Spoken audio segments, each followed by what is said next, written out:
ऊर्जा का नष्ट होना है व्यर्थ का बोलना। जानिए चुप रहने के कितने हैं फायदे। इंसान के सभी के दुखों का कारण बोलना ही है, क्योंकि आवश्यकता से अधिक बोलना ही दुखों का कारण बनता है। इसलिए कम बोलें, सटीक बोलें, मधुर बोलें और सबसे जरूरी जितना आवश्यकता हो उतना ही बोलें। वाणी या बोलना ही नहीं बल्कि मौन में भी शक्ति होती है। यही कारण है कि धर्मों में मौन को बहुत महत्व दिया गया है। वैज्ञानिकों द्वारा भी इस बात को माना गया है कि सेहत से मौन का गहरा संबंध है और इससे मानसिक शांति मिलती है। मौन से विचारों में एकाग्रता आती है और रचनात्मकता बढ़ती है। इसलिए जितने भी साधु संत या तपस्वी हुए, सबने मौन रहकर और ध्यान लगाकर ही संसार के गुण ज्ञानों को प्राप्त किया। दुखों का कारण है बोलना। हमारे जीवन में एक नहीं बल्कि बहुत सारे दुखों का कारण बोलना ही है, क्योंकि हमारी समस्या यही है कि हम चुप नहीं रह सकते, हमेशा कुछ न कुछ बोलते ही रहते हैं और आपके बोलने के कारण ही आधे से ज्यादा दुख निर्मित होते हैं। परिवार में कलह क्लेश का कारण भी हमारा बोलना ही है। आप जितनी भूख उतना भोजन खाते हैं, जितनी जरूरत उतना कार्य करते हैं, लेकिन क्या आपने इस बारे में कभी सोचा है कि आप कितना बोलते हैं?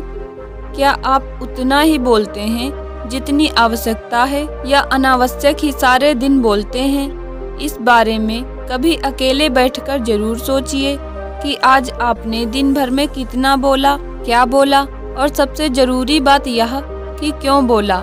इनमें से कितनी बातें जरूरी थी और कितनी अनावश्यक। सुनने सुनाने के माहौल से निकले बाहर। मनुष्य की प्रवृत्ति ऐसी है कि वह अपने मन में चल रही बातों को दूसरों को सुनाना चाहता है और दूसरा भी आपके साथ ठीक वही काम करता है। ये बातें किसी अन्य या तीसरे व्यक्ति से संबंधित हो सकती हैं।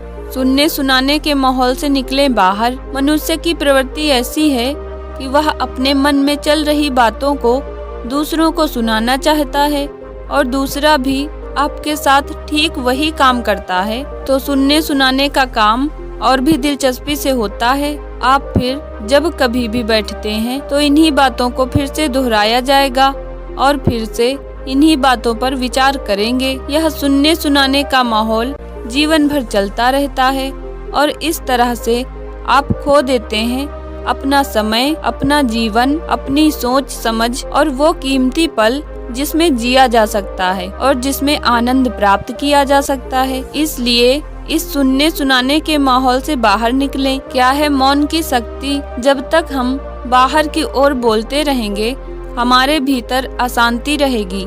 जिस दिन हम मन से चुप हो जाएंगे, तो तब बाहर हमारे मुख से कुछ भी निकले, हम शांत ही रहेंगे। दुनिया में जितनी बुराइयां हैं, परिवार में क्लेश हैं, विवाद हैं, सब बोलने के कारण ही होते हैं। हम चुप रहना नहीं चाहते हैं, हमेशा सुना देना चाहते हैं, लेकिन व्यर्थ का बोलना ऊर्जा का नष्ट होना है। इसलिए जितने भी बुद्धत्व साधु और संत हुए, वे एकांत की ओर गए, क्योंकि उन्हें अधिक बोलना ना पड़े और अधिक सुनना ना पड़े। महावीर ने 12 वर्ष और महात्मा बुद्ध ने 10 वर्ष मौन रहने के बाद ज्ञान प्राप्त किया। महर्षि रमण और चाणक्य भी मौन के उपासक थे, लेकिन आप इस संसार में रहकर भी एकांत रह सकते हैं। इसके लिए आपको अपनी उन ऊर्जाओं को बचाना होगा जिसे आप व्यर्थ के शब्दों में नष्ट कर देते हैं। इसलिए उतना ही बोलें जितना जरूरी हो। तो दोस्तों, आपको यह वीडियो पसंद आई हो तो वीडियो को लाइक करें, चैनल को सब्सक्राइब करें और मिलते हैं नेक्स्ट वीडियो में। जय हिंद, जय भारत।